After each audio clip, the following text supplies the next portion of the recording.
දැන් බලන්නකො මේ ආලෝක සුනකයාගේට වදින ගාතාව මේකේ දාලා තියෙන හැටි. ඔන්න ඕගොල්ලන්ට බලා ගන්න පුළුවන් මම දානවා. දැන් මේ ගාතාව බලන්නකො. ඒක පටන් ගන්නෙත් හරි අපූර්වට. කොහමද? ආලෝකෝ නාම කුක්කුරෝ. නිසා මේ සුනකයන්ට, රිලවුන්ට, බල්ලන්ට, ආලෝක සුනකයාට මේ කාටක්වත් පාර්ලිය ඇතාට, රාජ ඇතාට මේ කිසිවෙකුට අහේතුක පරිසන්දිය හැටියට මේ ශාසනය තුල නිවන් දකින්න බෑ. මේ අය මේ පාරමිතා පුරයි යන ගමනක් වෙන්නට පුළුවන්. නාගෝසී නුඹ නාගයෙක්ද? නත්ති භන්තේ නෑ මන් නාගයෙක් නෙවේ. පුරුෂෝසී නුඹ පුරුෂයෙක්ද? ආමි භන්තේ මම පුරුෂයෙක්. මෙන්න ආයිබෝවන් කියලා ටැබ්ලට් ටීවී නාලිකාව හා සම්බන්ධ වෙලා ඉන්න අපේ මේ ශ්‍රී ලාංකික පුරවැසියෝ සියලු දෙනාවම බොහොම කාලයකට පස්සේ පිළිගන්නවා. අද අපි කතා කරන්න යන්නේ මේ ආලෝකා නැමැති සුනකයා පිළිබඳව බෞද්ධ සාහිත්‍යයට අනුව සහ බුදුදහමේ විග්‍රහ වෙන විදිහට සුනකයෙකුට වැඳීම, පිදීම, ගරු කිරීම, සිප ගැනීම මේවා කොච්චර දුරට බුදු පුතෙකුට ගැලපෙනවද? ඒ වගේම මේ 2500 වසරක් බුදුදහමෙන් හික්මවාලන ශික්ෂණයක් ඇති මේ ලංකාවේ තේරවාදී බෞද්ධ ප්‍රජාව කොච්චර දුරකට මේ තිරිසන් අපායේ උප්පත්තිය ලැබූ මේ සත්වයාට නමස්කාර කිරීම බුදුදහමට කෙතරම් එකඟද? ඒ වගේම මේ වියට්නාමේ උප්පත්තිය ලැබලා ඇමරිකා එක්සත් ජනපදයේ වාසය කරලා ලෝකයට සාම පාගමනක් එක් කරපු මේ පන්නාකර ස්වාමින් වහන්සේ සහ ඉන්දියාවේදී උන්වහන්සේට මුණ ගැහිච්ච මේ ආලෝක නැමැති සුනක පෝතකයා සම්බන්ධයෙන් ලංකාවේ කතා බහට ලක් වෙලා YouTube වල, TikTok වල, සමාජ මාධ්‍ය හැම එකකම සහ ස්වාමින් වහන්සේලා සහ විවිධ සමාජ ක්‍රියාකාරිකයන්, නුගතුන්, බුද්ධිමතුන්, විවිධ මතපල කරන්නන් අතර මහා විශාල කතා බහක් ලක් වෙලා තියෙනවා මේ ආලෝක නැමැති සුනකයා සම්බන්ධයෙන්. Aloka, come. Wait. Can I do that homework? Wouldn't say okay. Okay. ඉතින් මේ කාලේ අපි දැක්ක මේ මාස කීපයකට කලින් අපේ සෝෂල් මීඩියා වල හිටිය අපේ කත්නෝරුවේ ස්වාමින් වහන්සේ. ඉතින් උන්වහන්සේ කියාපු අර වාක්‍යකුත් අපිට මතක් වෙනවා. මොකක්ද මේ? අචින්තිතම්පි භවති චින්තිතම්පි විනස්සති. හිතන දේ වෙන්නේ වෙන දේ හිතා ගන්න බෑ. ඒක අපේ කත්නෝරුවේ හාමුදුරුවන්ටත් දැන් වළංගු වුණා. මොකද උන්වහන්සේ යට ගියා, ආලෝක මතු වුණා. දැන් අර ඇමරිකා එක්සත් ජනපදයෙන් පටන් අරගෙන කිලෝමීටර ගණනාවක් පයින් ඇවිදගෙන ලෝකයට සාමය පාගමනක් ගෙන ගිය ඒ අති උතුම් පාගමනක් දැන් යටපත් වෙලා ලංකාව ඇතුළේදී මතුවෙන්න ගත්තේ කාවද? මේ ආලෝක නැමැති සුනකයාව. ඉතින් මේ මම දැක්කා මේ සුනකයා පාරේ යනකොට ඇත්තටම හාමුදුරුවන්ව පේන්නෙත් නැහැ. මිනිස්සු හාමුදුරුවන්ට වඳින්නෙත් නැහැ. මිනිස්සු වඳින්නේ පුදන්නේ මේ බෝධිසත්වයෙක්යි හිතාගෙන නමස්කාර කරන්නේ කාටද? අර සුනකයාට. ඉතින් අපි බලමු පොඩ්ඩක් බුදුරජාණන් වහන්සේගේ ධර්මය ඇතුලේ මේ සුනක වන්දනාවට තැනක් තියෙනවද කියලා. අපේ රටේ එක එක කාලවල එක එක වන්දනා කරන જાතියක්නේ. දැන් අපේ රට අර ඇත්තටම වැන්දට කමක් නැහැ. අපි දකිනවා බුදුරජාණන් වහන්සේගේ දන්ත ධාතුන් වහන්සේ වැඩම්මාපු ඇත්රජෙක් හිටියා රාජා ඇතා කියලා. මේ ඇතාගේ මරණින් මත්තේ මිනිස්සු ඒ ඇතාට නමස්කාර කරපු රටක් අපේ රට. ඉතින් ඒකේ සත්‍යයක් තියෙනවා. මොකද ඒ ඇතා මතුවට ඊළඟ බුද්ධ ශාසනයේදී බුදුරජාණන් වහන්සේ කියන්නේ මතු බුදුවන මෛත්‍රී බෝධි ශාසනය ඇතුළතදී මේ අත්‍රජා කවුරු හෝ රහතන් වහන්සේ නමක් වෙයි මෙවැනි දෙයක් තිබුණා. හොඳයි. දැන් එතකොට මේ ඒ වගේ අපේ බුද්ධ ඉතිහාසෙත් විවිධ හම්බ වෙනම කාන්තකාශ්‍ය ගැනීම ගත්තාම කාන්තකාශ්‍ය බුදුන් සිද්ධාර්ථ ගෞතමයා අභිනිෂ්ක්‍රමණය කරද්දී පිහිට වෙච්ච කෙනා, බුදු වෙන්න ඇත්තටම මුලින්ම උදව් කරපු කෙනා. ඒකද බුද්ධත්වයට පත්වීමට උන්වහන්සේ ගිහිගේ අත්හැරලා යනකොට මේ කන්තක පිටේ ගියා. කන්තක අස්සයා ඒ පුවත අහලා ශෝකයෙන් ලය පැල්ලලා දිව්‍ය තලයක උප්පත්තිය ලැබුවා කියලා කතා තියෙනවා. ඒ වගේම අර පාරලෙය්‍ය වනෙත් එහෙමයි. කෝසම්බිනුවර භික්ෂුන් වහන්සේලා අතර ලොකු ආරවුලක් හටගත්තට පස්සේ මේක විසඳ ගන්න බැරුව අපේ බුදුරජාන් වහන්සේ ගියා පාරලෙය්‍ය වනයේට. ඒක හිටපු ඇතයි ඒක හිටපු රිලෙවකුයි තමයි බුදුන් වහන්සේට උදව් උපකාර කරේ. ඔය මේ පැණි ගෙනත් දීලා ආරක්ෂාව සැලසලා මේවා කරලා. ඉතින් උන්වහන්සේ වනෙන් පිට වෙනකොට උන්වහන්සේ පිටවීමේ දුක දරා ගන්න බැරුව ඇතිවෙච්ච පහන් සංවේගයෙන් ඒ යතයි ඒ වඳුරයි මිය ගොස් ඔවුන් දිව්‍ය තලවල උප්පත්ති ලැබුවා කියලා ඉතිහාසෙ සටහන් වෙනවා. ඉතින් මෙහෙම තියෙද්දී අර අපි තවත් කතාවක් අහලා තියෙනවා ගෙම්බෙක්ගේ කතාවක්. බුදුන් වහන්සේ එක්තරා මට මතක නැහැ නුවර කොහෙද කියලා බණ කියමින් ඉන්නකොට මේ එඬේරේ කෙවිතක් ඇනගෙන තියෙනවා. ඒ කෙවිත ඇනලා තියෙන්නේත් මේ ගෙම්බගේ ඇඟේ. ඒ ගෙම්බගේ ඇඟේ කෙවිත ඇනුණත් ඒ ගෙම්බා දිගින් දිගට මේ වේදනාවට වඩා අර ධර්ම ශ්‍රවණය කිරීමේ ධර්මයෙන් නොතේරුණත් ඒ ශ්‍රවණය කිරීමේ චේතනාවෙන් ඒ ගෙම්බත් දිව්‍ය ලෝක තලයක උප්පත්තිය ලැබුවා කියලා කියනවා. කෙසේ වෙතත් බුදුරජාන් වහන්සේ දේශනා කළා තියෙන මේ 31 ලෝක පිළිබඳව සත්වයේ මරණින් මසු පාළ වෙන තල 31 පිළිබඳව බොහෝ අවබෝධයක් තියෙන අයට මේ සතුන් පහළ වෙලා තියෙන මේ තිරිසන් අපාය පිළිබඳව විවිධ අර කතා ටිකක් තියෙනවා. ඉතින් මේ අහේතුක ප්‍රතිසන්දිකයන් හැටියට තමයි මේ තිරිසන්ව අපේ බුදුරජාන් වහන්සේගේ ශාසනය තුල කතා වෙන්නේ. හැබැයි අපේ ගෞතම බුදුරජාණන් වහන්සේ බුද්ධත්වයට සාරාංශක කල්පලක්ෂයක් පෙරම් පුරනා කොට විවිධාකාර සත්ව ආත්ම භවවල උප්පත්තිය ලැබලා තියෙනවා. අපිට නලපාන ජාතිකේ වඳුරෙක් නායකයෙක් ගැන හම්බෙනවා. ඒ වගේම බොහෝ ජාතික කතාවල් වල ගත්තාම විවිධ චරිත උන්වහන්සේ නිරූපණය කරමින් ඇවිත් තියෙනවා. ඒ භවවල උප්පත්තිය ලැබලා තියෙනවා. ඉතින් මේ සා දීර්ඝ භව ගමනක් මේක. මේ පටිච්ච සමුප්පන්න භව ගමන ඇතුලේ මේ අද ඔබ අප දකින මේ පන්නාකර හාමුදුරුවොත් එක්ක වීදියේ සැරසරමින් හිටපු අරේදා සුනීතලට සෝපාකලට වගේ අයට බුදුරජාන් වහන්සේගේ යුගයේ බුදුන් වහන්සේ තනක් දුන්නා. ඒ වගේම හිටපු පට්ට ගණිකාව ටික මේ ශාසනයට ඇතුල් කරගෙන ඒවල තියෙන අනිත්‍ය භාවය මෙනෙහි කරන්න කියලා ඒ අය මේ ශාසනය තුලට ගත්තා.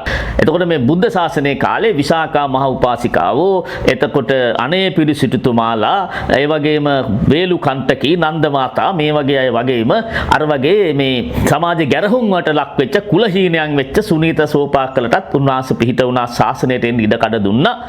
ඒ වගේම තමයි අපි දැකලා තියෙනවා අනිත් පැත්තෙන් ඔය මේ සසර ගමනේදී බොහොම අතරමං වෙච්ච මේ සත්ත්ව කොට්ටාස වලට, ඒ කියන්නේ ඇත්තටම සතුන් හැටියට බුදුන් වහන්සේ දක්වලා තියෙන මේ තිරිසන් අපාය, මේ තිරිසන් අපායේ පහළ වෙන අය මේ අහේතුක ප්‍රතිසන්දියක් සහිත අය, ඒ අයට නිවන් දකින්න බෑ කියන කතාව උන්වහන්සේ කියලා තියෙනවා. ඉතින් අපේ ලංකාවේ බෞද්ධයෝ ගොඩක් හිතනවා මේ අද සුනකයාත් මේ පෙරම් පුරනා සත්වෙක් කියලා. දැන් අපි දන්නවා ඔබට මතක ඇති බුද්ධ කාලේ එක්තරා නාගයෙක් ශාසනයට ඇතුල් වෙලා වෙස්මාරු කරගෙන, ඔබට මතක ඇති බෞද්ධ හැටියට වෙස්මාරු කරගෙන මේ ශාසනය මහාන වෙලා හිටියා, පැවිදි වෙලා හිටියා.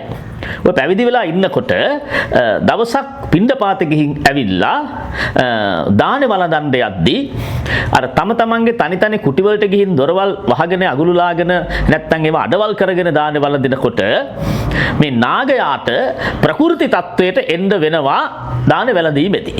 අර විකෘති තත්වෙන්න වෙස්මාරු කරන් ඉන්නේ.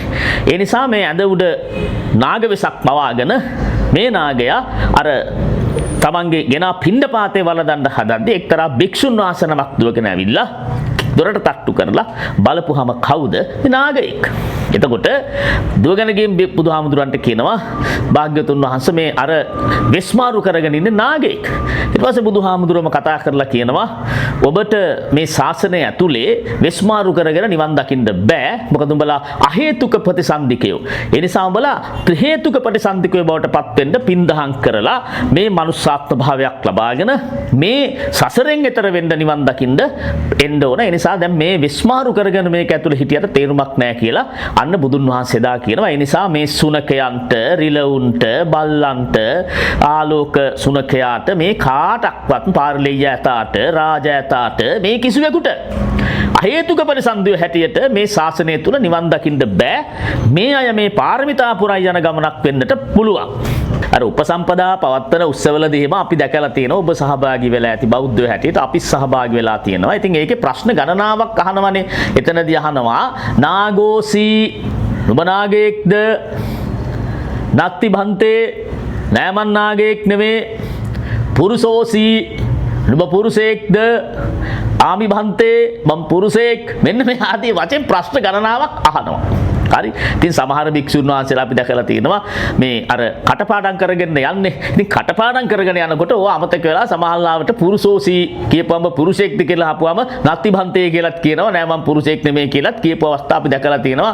ඒ තත්ත්වයන් වල ඉතින් ස්වාමින් වහන්සේලා ඒකට සමාව දීලා එහෙම කරලා තියෙනවා. ගොඩාක් මේ අපේ බුද්ධ ශාස්ත්‍රය වෙලා තියෙන්නේ අනවබෝධයෙන් මේ සමහර දේවල් සිද්ධ කිරීම නිසා දැන් ශාසනය පොඩ සෝදාපාලුවට ලක්කමින් යන ස්වභාවයක් අපිට තියෙනවා. දැන් අපි යන්කෝ අර නැවතත් ආලෝක පැත්තට.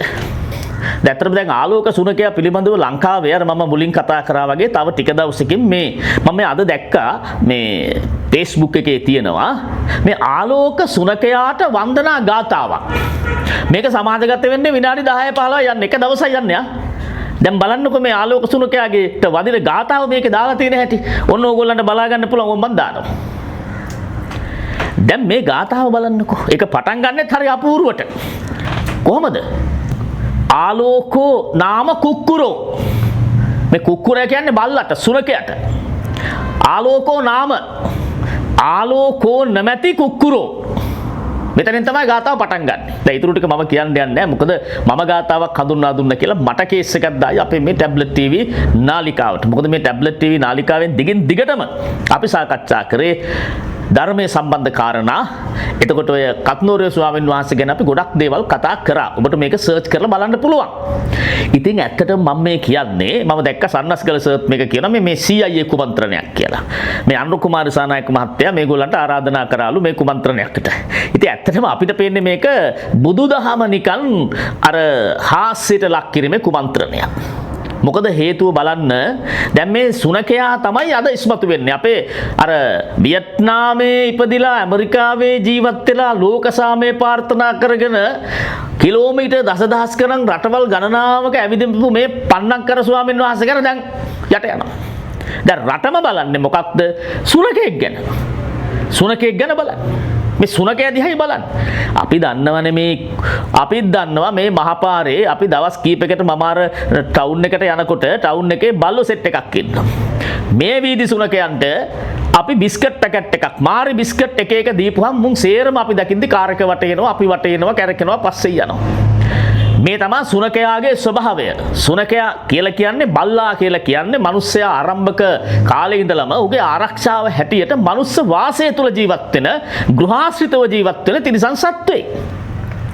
ඉතින් මේ සත්වයා තර අහේතුක ප්‍රතිසන්දිකයෙක් හින්දා සමහර විට මේ බෞද්ධ ඇසුරත් එක්ක භික්ෂුන් වහන්සේලාත් එක්ක මේ ගමන් කරන කාලය ඇතුළත අර සිත පහදවාගෙන මරණාසන්න මොහොතේදී අර අතීතේ බුදුන්ගේ කාලේ අර ගෙම්බට වෙච්ච දේ වගේ කන්තකට වෙච්ච දේ වගේ පාරිලෙය්‍යතාට වෙච්ච දේ වගේ මේ ආලෝක නැමැති සුනකයත් මරණින් මත්තේ සිත පහදවාගෙන සමහර විට මේ අවසන් තිරිසන් ආත්ම භාවය වෙන්නටත් පුළුවන්.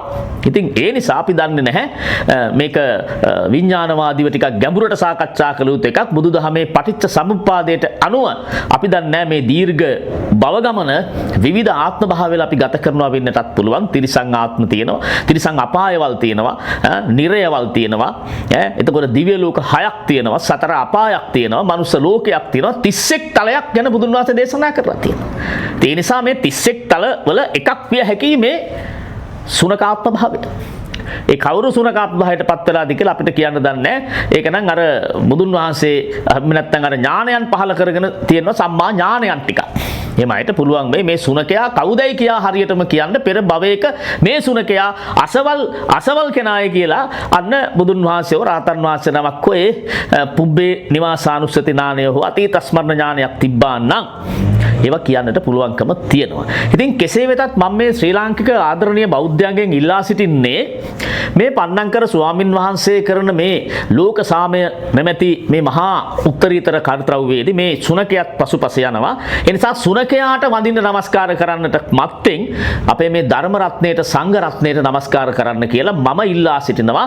අර දසවස්තුක මිත්‍යා දෘෂ්ටිකයන් බවට පත් නොවි. හරි මිත්‍යා දෘෂ්ටිකයන් බවට පත් නොවි.